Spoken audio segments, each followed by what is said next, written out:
Hey, Push Run Nation, peace. Dr. Dave here, and in this video, we're going to be talking about the Nike ZoomX Streakfly.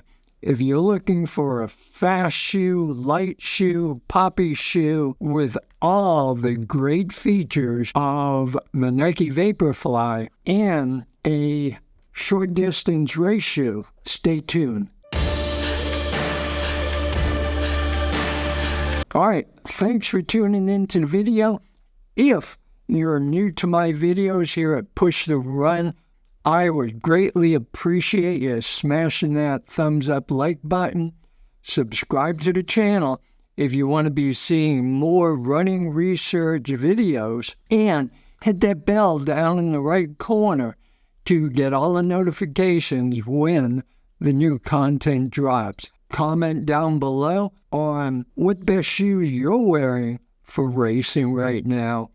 And have you tried the Streakfly? What do you like about it? Let me know. So let's do a deep dive here. First look at the Nike Streakfly. Nike took the best qualities of their top shoe, the Streak, and the Vaporfly, mashed them together, and here you go. We have a very form-fitting upper, kind of a narrow forefoot here.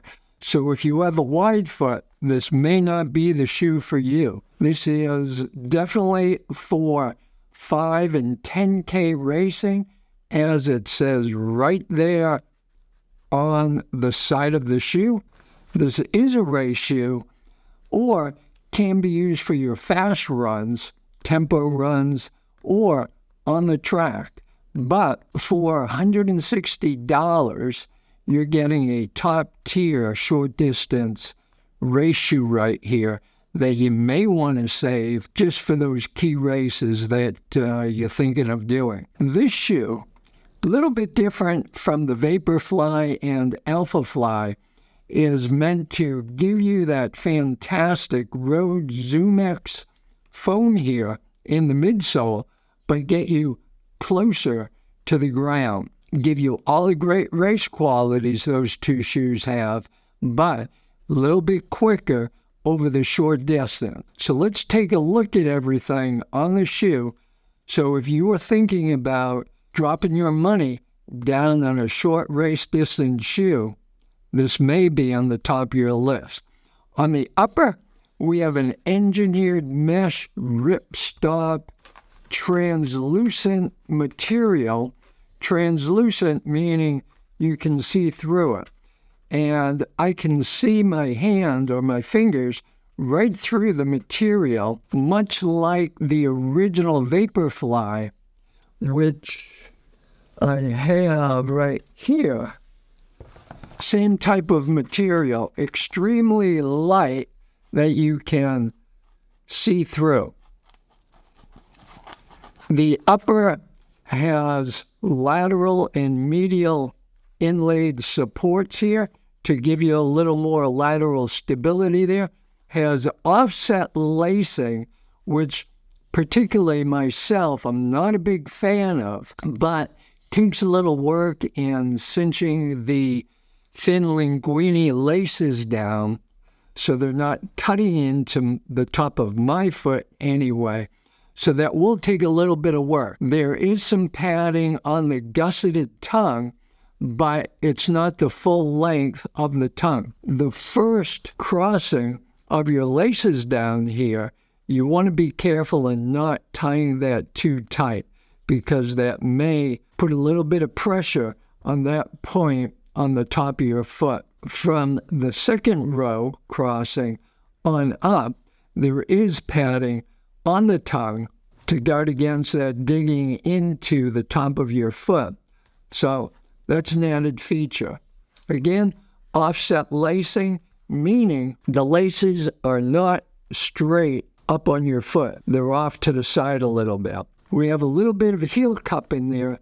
Some people online who have purchased this shoe said that they did not like the heel cup, that it wasn't strong enough for them, but in my first experience wearing the shoe out on a run, 7 miles, I didn't have any problem.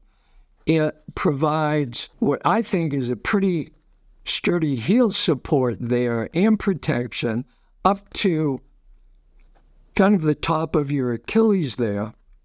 Has the little Achilles flare protection up here, which is good.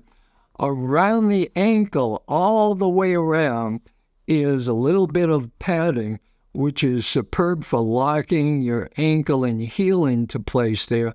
I felt no slippage out of my first run. There's a pretty tightly glued down insole, but if you want to take that out, you can. It's a very light one, so I wouldn't recommend trying to take it out because it may tear. There isn't much of a built-up arch support, which I have pretty high arches, but in wearing this for the 5K distance, which I will be, and at the end of this video, I'll put a link up in the corner for the card for the first video I put out on my first running experience wearing this shoe. We have a little bit in the back here, inlaid lateral support material also.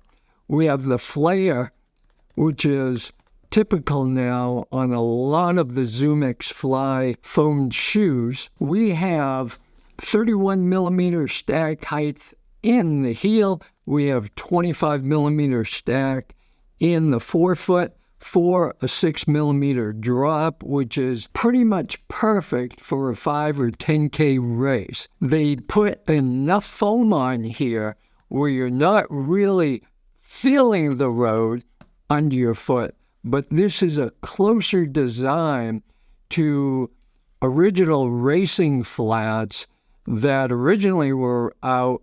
I remember wearing New Balance racing flats back in my high school cross-country days, back in the late 1970s, and the midsole foam stack in this shoe is probably even more than twice what the foam was on those shoes at the time. So I can guarantee you there's plenty of foam here to give you a pop and responsiveness. And in speaking of that responsiveness, this does not have a full carbon plate like the Vaporflies do, but it does have a midfoot shank, which you can tell where that comes to, where it comes to about right here. When you try and bend that shoe, you can tell where that shank is ending, which is right here. That gives you a little bit more support in that midfoot.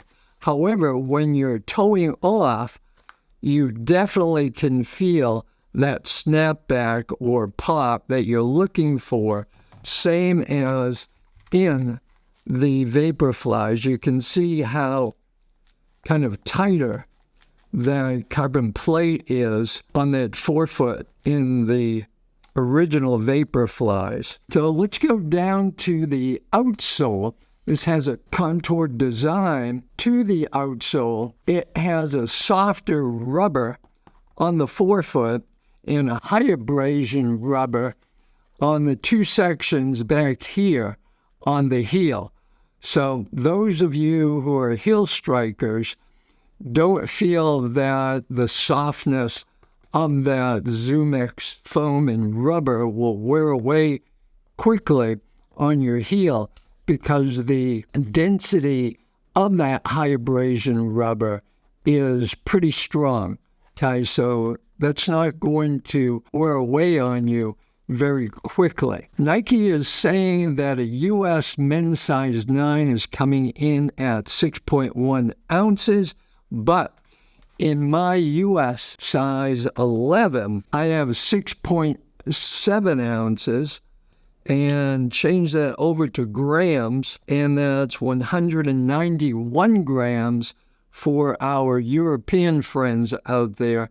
And for that U.S. men's size 9, 6.1 ounces and 173 grams. So again, 191 grams and 6.9 ounces brings this down to my lightest racing shoe that I have. And let's check out the density on our ZoomX foam. And let's check the heel here first, down the bottom. And I'm reading 26, 27. Let's check higher, 31.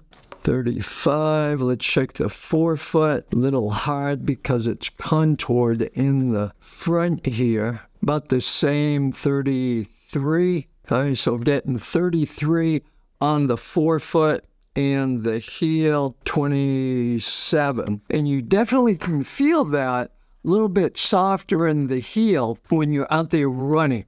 So what you want to try, even with carbon-plated shoes, because the foam and whatever type of plating there is, again, this has that P-Bax midfoot shank here. The type of foam that is in the shoe and the shank or carbon plate both work together to give you that poppiness. So in training or in warm-up before a race, you want to be remembering where that sweet spot is on the shoe, where it's going to give you the best poppiness. If you find yourself coming down on your heel too much, you may want to try and adjust your stride a little bit to come down more on that forefoot, on the ball of your foot, so you don't have as much shoe that has to get through your stride. The more ground contact you have with your outsole, the more you're going to slow down. Yes, you may be popping along at whatever, 5-minute pace, 6-minute pace, 9-minute pace, 10-minute pace racing.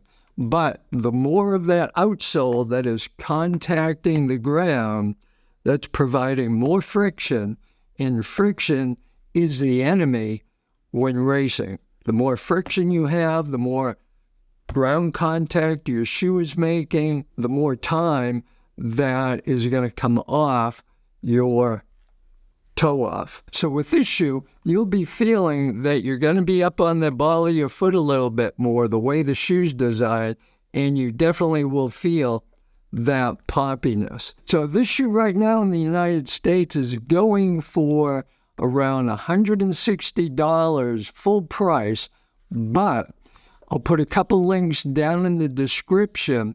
If you shop around right now, this colorway right here, I was able to get 40% off. So it was just over, it was either just over or under $100 with the discount Nike was giving. And I bought these straight from Nike because they're discontinuing this colorway along with a few others and coming out with some new colorways. They're not changing the shoe, but they're coming out with poppier colors, getting away with the initial white with orange and neon green. And I think they have a red and black shoe that they came out with, and possibly another type of white with a little bit different design on it also. But this colorway right here, either straight through Nike or any of the other major online shoe sales sites, probably has the discount going on also. If you're interested in looking at a short distance shoe for 5K or 10K, the Nike Streakfly should be at the top of that list. This is Dr. Dave for Push the Run. I'll see you out there in the streets and the races. Peace.